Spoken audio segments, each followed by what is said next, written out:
few days ago, I asked you guys if you wanted to see the rest of my best landscape photography images from the last 2 years, and I got over 600 comments saying yes please. So let's get right back to the hot chocolate. Oh, and by the way, that wasn't our church, I'm afraid. Oh, Merry Christmas. Okay, so this shot we almost didn't get.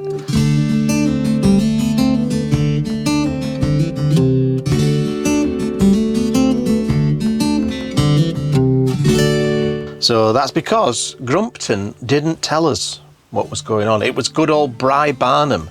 It was Brian that messaged me to say, oh, we're out at Notch Hill, come and shoot these mega trees. Because I've had my eye on this tree for years, and every time we've gone and walked up that hill, I've always said to Amanda, can you imagine if we came out here on a foggy day? And you don't get many foggy days out there on the coast of Vancouver Island in the winter, especially. Usually September, sometimes in the summer. But we got fog and that was it. I was out there immediately straight to this tree. And this was a little bit technical, and I can't get into too much detail on this video because it would take forever. But basically it was kind of like a shallow depth of field focus stack. So I wanted the background to be really blurred. So I shot at f1.8, but I wanted all of the tree from front to back to be focused. So I had to focus stack the tree, but not the background. And it was quite difficult to blend it all together. Maybe one day, if I can get enough of these types of images, I'll probably put together an online photography course showing how I shoot and process this type of shot. But to be quite honest, I don't have that many examples of it. So in a nutshell, it's basically a focus stacked image, but the background frames are blurred and out of focus. That was a good shoot, that one, I love. Yeah, it was random, but I got chocolate out of it. Oh yeah, Brian gave me some chocolate. That was nice of him. You didn't like it, so I ate it. It was an arrow, I mean, come on. Chocolate's chocolate. No. There's a link to that video in the description below. Right, next one. Ah, a fond farewell.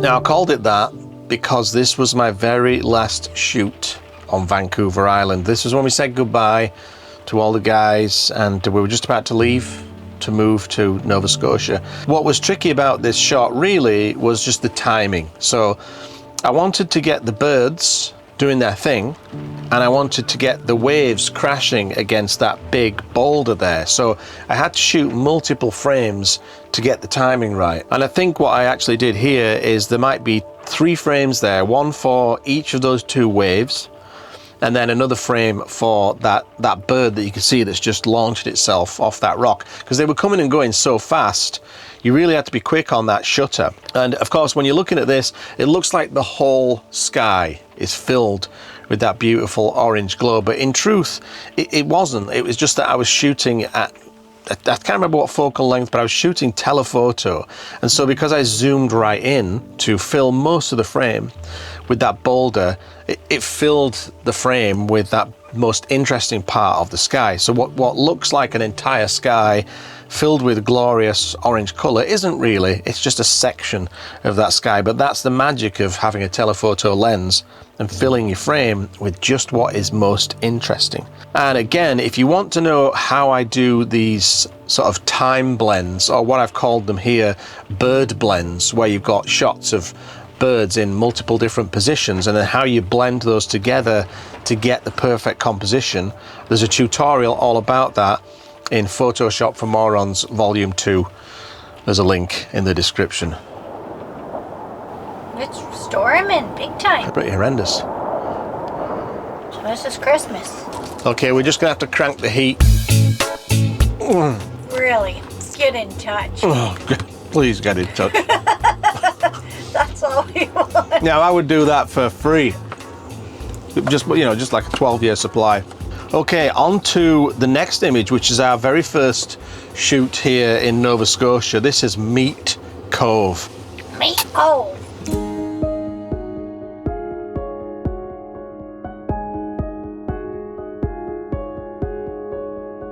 Okay, so obviously this is a drone image, and I'd only had the drone a few days before I flew it up there, and it was quite windy. But what a fantastic location this is. And I've seen a bunch of pictures. I've even been there in the autumn as well. But I think that's probably the best time of year is the summer, when everything's green and it just really pops with contrast. And on that day you were busy looking at the whales. Yeah. And I was just trying not to crash my drone. But what a location, and you can see the camper right there. We were parked right on the edge of that cliff. And it was just brilliant, wasn't it? Waking up in the morning in that spot in the camper. That storm was intense too. Oh yeah, another intense rainstorm. Yeah, rain like that. I haven't seen rain like that except for in the tropics. Brilliant location. Now, the technicalities of capturing the shot is pretty simple, but I did have to bracket for dynamic range. So I think I did 3 exposures, one for the highlights, one for the shadows, and one in between, and put it all together, and it turned out pretty good. Quite happy with that. How's your hot chocolate? Oh, it's delicious. Yeah, can I try it? Yeah, I put half a tub in. If you're gonna have hot chocolate, it's gotta be thick, right? Yeah, half a jar. Oh, that's how I like my coffee too. That's good. Now, the thing about Meat Cove is that you'd be sort of forgiven for thinking that the only good shot you can get from there is in the air with the drone. But that's not actually true, because this next shot is one of my favorites of all time. And this is called Glowing Lupins.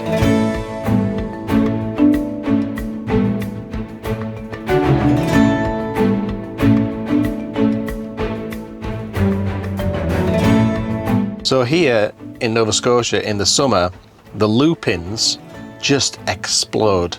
And I think they're actually an invasive species, aren't they? I think They're all over the place. people don't like them, but they are very beautiful, and they catch the light in a very pleasing way. And as soon as I saw this particular grouping with that beautiful backlight, basically this shot is not focus stat, it was just one frame. And I wanted a bit of a shallow depth of field. I think I was using the 55mm. I forget the aperture. It might have actually been f11, but even when it's f11 on that lens, when you're fairly close to your subjects, the background does blur off quite quickly. And of course, it's that backlight that makes this image. It makes the shapes of those flowers really pop with contrast, but also the color and just the beautiful punchiness of that light. Just out of frame, just above the frame, the sun was dropping down over this little hill in front of me. So I had to get my hand right in front to shield the lens from all of that flare. And as soon as I did that, that's when you would see these really pop with that intense contrast. And so processing the image, I've actually got a full tutorial on exactly how I did this with part of Photoshop for Morons Volume 2, link in the description below. But basically it was a lot of dodging and burning, and quite a bit of cloning out of just complicated shapes in the background, because I wanted your eye to be drawn to this collection of lupins and pretty much nothing else. And I think I achieved that with the end result. So very happy that I got that image, 2 images out of one location. What's your favorite memory of that visit? I liked the shower. You liked the shower. Typical. Okay, this next shot. Tidal Eviction.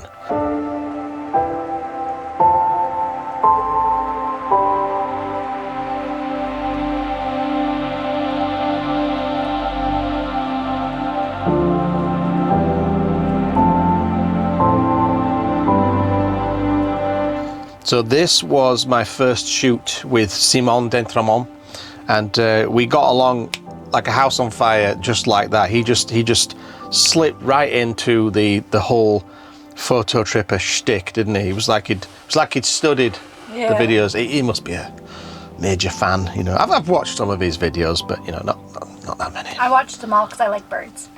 You do. Do you watch all of my videos? Parts of them.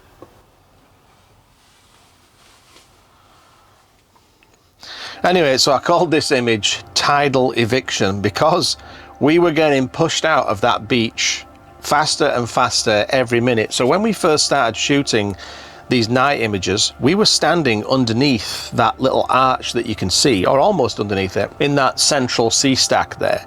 And within 1 hour, we'd been pushed back all the way to this spot where you can just see that little bit of white water in the bottom right of the frame. And it was shocking how fast it comes in. And of course it's famous for it, the Bay of Fundy. But yeah, we got some beautiful Milky Way shots with the best possible subject that you can put in front of it.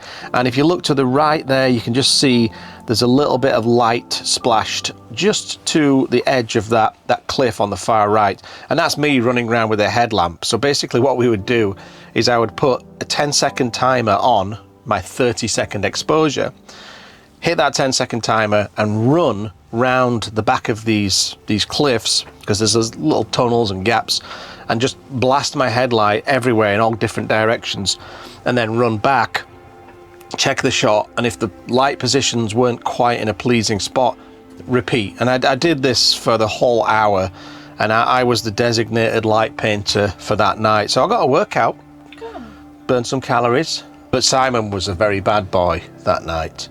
Kept switching his red light on. And the thing about red lights is people say, oh, you should always use a red light when you're doing astrophotography. Well, maybe if you're only shooting alone, but whenever you're shooting with a group of people, if you put your red light on halfway through my exposure, I have an awful red glow to my images that I really would rather is not there. So if you're shooting in a group, especially if you're on a workshop or something like that, turn off your red light, just keep the white light on, because even if someone switches their white light on just for a few seconds, it doesn't look bad in everybody else's shot, and sometimes it actually looks quite good. Can maybe just accentuate a rock face, but not if it's a crimson glow. I had to mention that, Simon, I'm sorry, I'm just still kind of bitter about that. Okay, so the next one, the grabbing hand.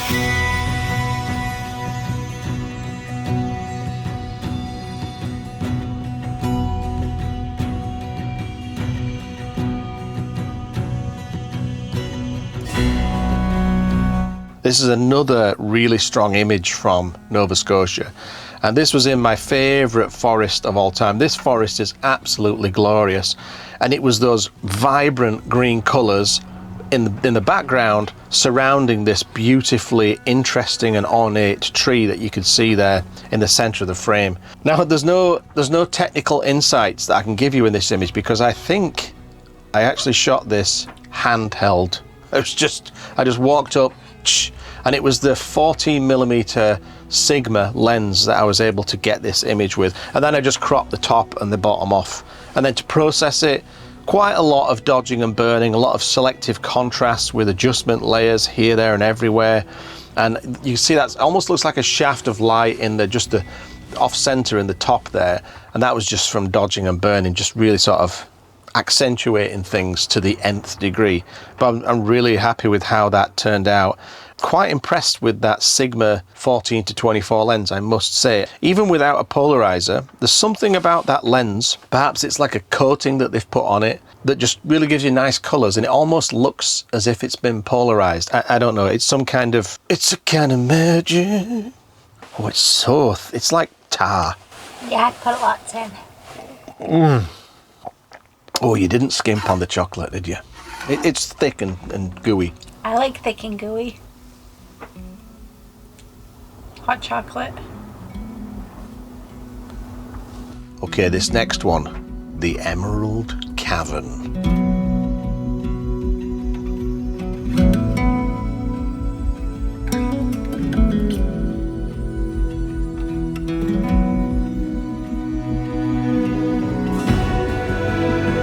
This is the same location as that shot that I showed you earlier called Skull Canyon. It's just the same location but further down the river, and again I just love that reflected light coming off all of these green surfaces to make everything just glow this magical green.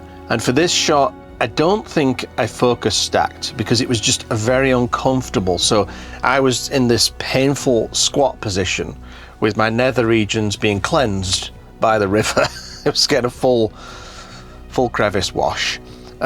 Probably needed. How dare you?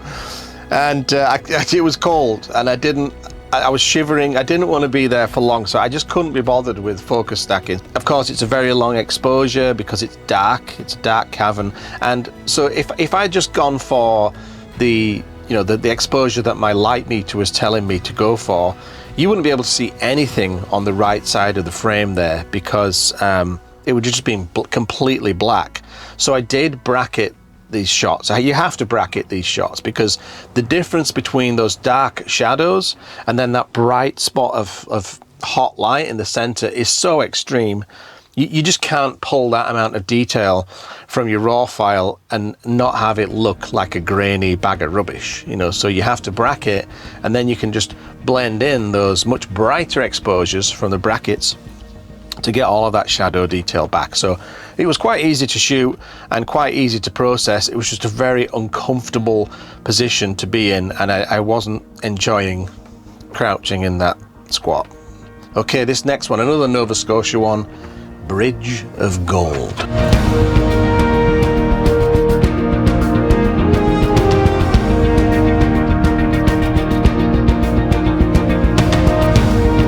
We didn't really get much, to be honest, on that particular trip with Brent. But then on the way back, Amanda spotted this, and it was just absolutely magical. Just right next to the highway, just jumped down, and there it was. Just. But you missed it because there was that cute squirrel on the branch at first. So just as I was setting up my shot, there was a squirrel running around on that big leaning branch on that tree there. But by the time I'd framed everything up and got everything focused, it was long gone. But I just want to cuddle a squirrel. Yeah. They're so cute, but so annoying. As for the shot, I believe I did focus stack this because if you look on the bottom left there's these leaves and those rocks. They were blurred in the original because I was shooting this with the 55mm, which is notorious for its bokeh. So basically, whatever you don't focus on is usually blurred, even with an aperture of something like f11. So I did focus stack that one, and I probably did some brackets for dynamic range to blend in the shadows and the highlights, and just put those together manually rather than using Photoshop's automatic thing, and just masked those in. Then a little bit of selective contrast for some dodging and burning, and then call it done. But what a beautiful spot, and I'm really hoping that this winter, when we get those freezing cold frosty mornings where everything's covered in a layer of frost and maybe a fresh snow as well, but not so late into the winter that the river is frozen, I'm hoping I can get those conditions, because if I can get a reflected frozen icy tree shot with some snow, magic. Looks like that tar that they've been putting on our roof to fill the holes. Okay, so this next, I think this is probably my favorite image from Nova Scotia so far, and this is called Beavercide.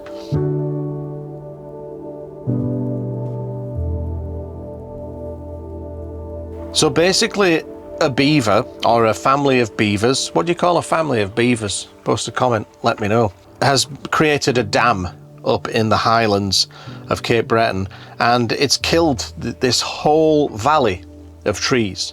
This dam has just drowned these trees, and they've died. So you're looking at a whole bunch of dead trees here, and what drew me to this shot was the reflections, because normally every time we've driven through here, and we've done it many times, it's so windy that you don't even see this potential shot here because you don't see the reflection. But the day before, we were driving up and it was calm for once, and I thought, wow, look at that reflection there. This would be really nice for a sunrise shot. So the next morning we went back there, and I'll be honest, I wasn't anticipating that beautiful warm glow that you can see there in the bottom of the frame. And what that is the mountain above the trees is catching the morning light as the sun is rising, and that reflection is obviously reflecting that glow on that mountain, and it just made a beautiful frame for these really cold looking trees. And what you're looking at there, it kind of looks like they're frosty, looks like they're icy, but they're not. They're just bleached by the sun because they're dead. They've been there for years, and the sun has just completely bleached them a kind of grey, almost white look. And so I did accentuate that blue a little bit in post because I wanted that contrast between the cold and the warm underneath from that reflected light that you can see bouncing off the mountain there. So I just love everything about that. I love the detail, I love the symmetry, I love the balance between hot and cold, and I love that reflection. So I'd like to get back there again this winter when it starts to freeze up. It's probably already frozen, I don't know, but if you can get really interesting ice formations in that pond there but still get a reflection, oh, that would be quite magnifique. Oh, by the way, if you've got any questions that I haven't answered in this spiel, any questions about how I put these images together, where I focused, how I did the blends, whatever it is, just post a comment below and I'll do my best to answer those. Okay, this next one, eye on the prize.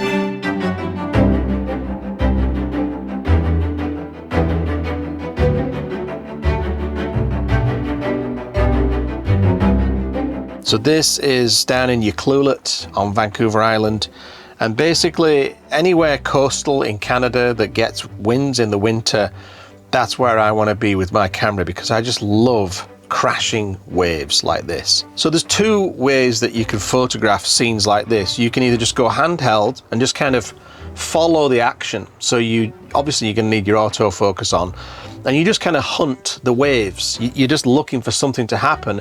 You point your camera at that and you follow it and you just shoot like a lunatic. This was the opposite way of shooting, which is sometimes gives me better compositions, where I'll actually just put the camera on the tripod and frame up a composition and wait for the action to move into that frame. So I would say you get a lot more wasted frames doing that, but the compositions are usually more pleasing in terms of the background and how you've balanced that out with what's going on in the foreground. And that's what I tried to do here. So I really loved those trees and those ridges that you can see in the background. And of course I loved the crashing waves in the foreground and that dive bombing gull that you can see there coming down for lunch. I can't remember if it was lunch or dinner. It was probably dinner actually. But they're so impressive, these birds, when they just dive straight in with no fear whatsoever, get their little snack and off they go. And it's just a pleasure to watch. Now that gull that you can see diving in the center of the frame, if you watch the video, and I'll put a link in the description below, you can actually see all the multiple frames where I've shot at high speed. You can see it dropping down in slightly different positions. But I think I may have repositioned it in that frame. I can't remember. It may have been off to the left ever so slightly, but that's where it ended up in my finished image. Okay, we're down to the last two, and these are quite recent ones. So this one I call the full bucket.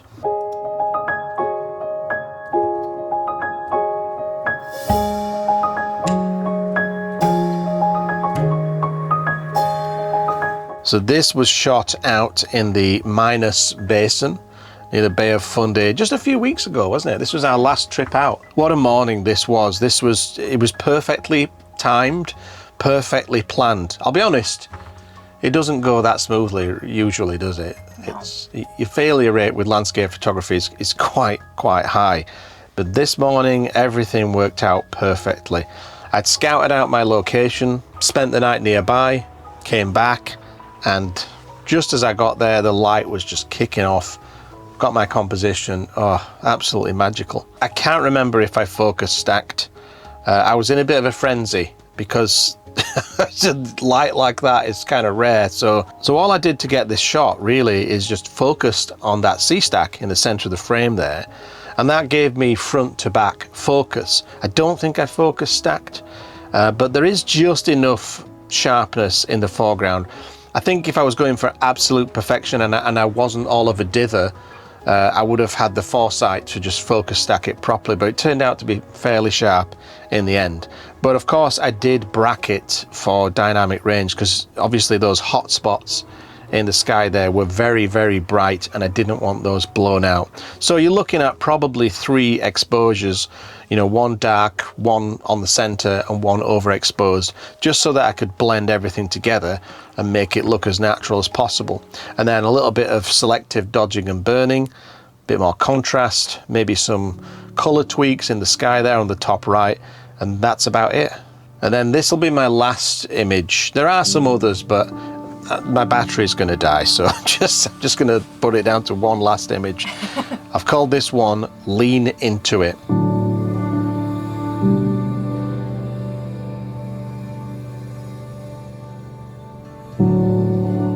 And this just goes to show how much of a difference a few days can make. So I'd been to this location several times during that week, and it was only on this day that it looked beautiful. So you see this blanket of orange leaves in the foreground just covering everything.